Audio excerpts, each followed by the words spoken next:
рассмешили. Hey everybody, welcome to Studio 64. My name's David and I've been searching the interzones for some more science, space and tech news to share with you. And I came across this at RT.com. This should be interesting. Russian energy giant building solar power plant in Africa. Yes, the $217 million project will increase electricity by production in Mali by 10%, according to Nova Wind's director. Now, what's interesting about this is a follow-up on a video I did the other day where Russia is vying to build nuclear power plants and competing against the Americans and the French in Africa. Now, they've already started it by building nuclear power plants through Rosatom, which is their Russian state-owned nuclear power, body. And they're vying for more, and now they're building solar. Again, it's just interesting to me. Everyone goes, oh, you must love Putin. No, I don't. I just think it's interesting to see what's happening in the rest of the world. It's very interesting indeed. Yes, the wind energy division of Russia's energy giant Rosatom, Nova Wind, has begun construction of a 200 megawatt solar power plant in Mali, according to Energy and Water Resources Minister Bintu Kamara. Yeah, Nova Wind, meaning new wind. Yes, I get a lot of that myself, particularly at my age.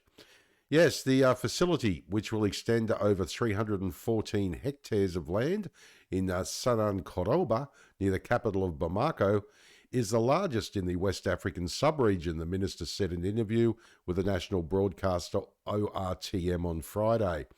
It will make it possible to significantly reduce the electricity shortage currently present in the country, Kamara stated. Isn't it interesting that a lot of Western nations claim not to be racist, but they don't do a lot in African countries?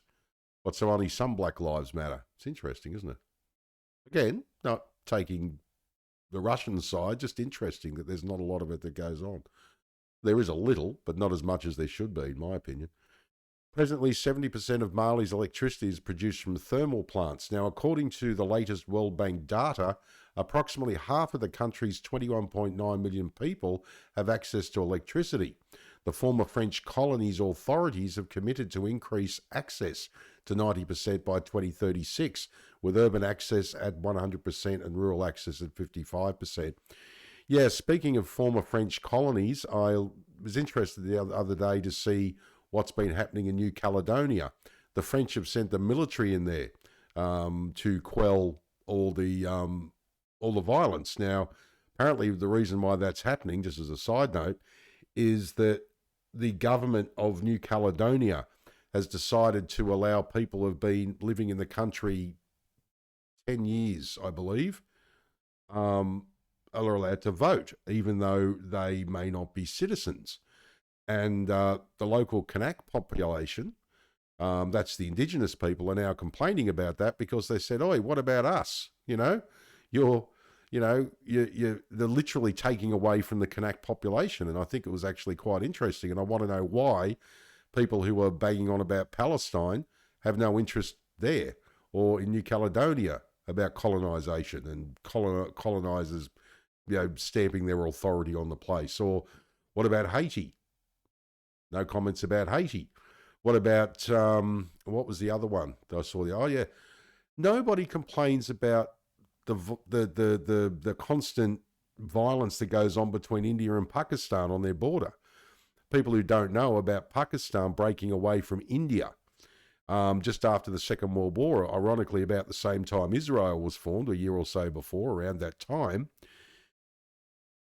The Pakistanis have a similar thing going on, and has been going on for many decades with the Indian government.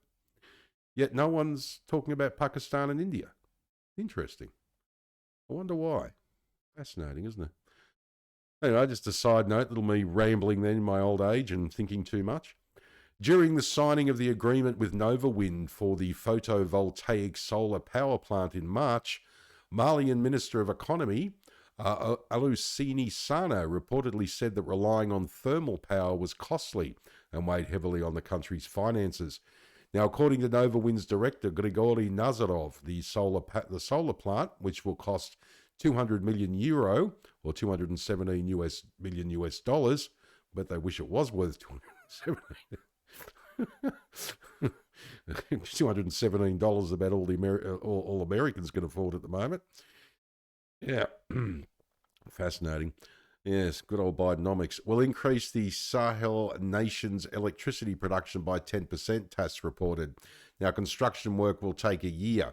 The station is expected to operate for 2 decades. It will be under full control of Mali's Ministry of Energy 10 years after it is inaugurated for operation, the outlet added. And I'll leave the link to the main article below the video so you can pop in and check out any embedded links to get a bit of a bit of a deeper dive if you want to go that way. And there's that article there, just in the center of the screen with Rosatom logo. It says Russian nuclear energy giant competing for Ghana contract, according to Reuters. That was the one I was referring to. Yes, and I would say more than likely they may end up getting it because, as I say, I think there's another African nation that's near them that they've already done it for. So it's very interesting. The Malian government is cited by local media as saying the collaboration with Russia on the solar project represents a significant step towards diversifying the Malian energy mix and reducing its dependence on fossil fuels. Now, Mali's military government has repeatedly hailed Russia as a strategic and sincere partner after severing ties last year with the country's former colonizer, France. Now, last October, Bamako signed an agreement with Moscow to develop civil nuclear power. In March, the Sahel state and its ally Burkina Faso, along with Algeria, signed several agreements for developing nuclear energy cooperation with Rosatom on the sidelines of the 13th International Atom Expo exhibition and forum in Sochi. Yeah, that's what I was referring to with Burkina Faso and Algeria. So the Russians are stepping in where the French used to be in Africa with their colonies. Very interesting indeed, that. And again, it's just, to me, fascinating that we seem to ignore lately what's going on in Africa unless there's some natural disaster.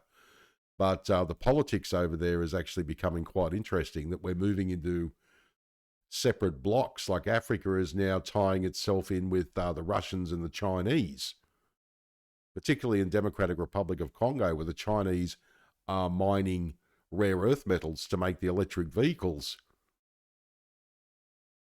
that we drive around in the West, thinking that we're doing something for the environment. And the rare earth metals pollute the place over there and everything else. It's the old NIMBYs thing. As long as it's not in my backyard, nobody seems to care.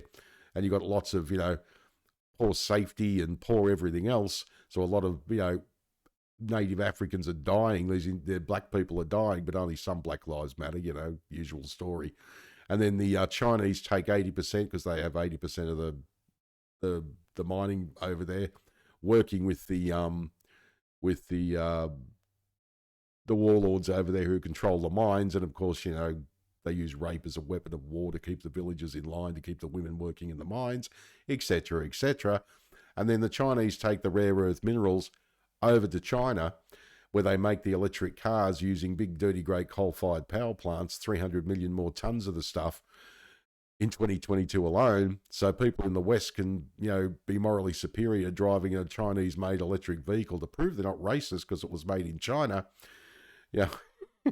Claiming that they're, caring for the environment with a Black Lives Matter sticker on the back of it. I just sit there and think, people have to broaden the way they look at the world. It's not that the world is a mess, and it's not that simple, Meanwhile, no one's looking at Africa, and yet the Russians are in there having a great old time. It's quite fascinating, actually. Interesting. All right, well, my name is David. Thanks for joining me for another Studio 64 Science, Space and Tech News update. I shall see you in the next one. If you enjoyed this video, please like, share, subscribe. I'd greatly appreciate it. If you're up for it, drop a comment down below the video because I'd love to hear what you think. All right, take care. And as I always say, if you can't be good at it. And as I also always say... Did IQs just drop sharply while I was away?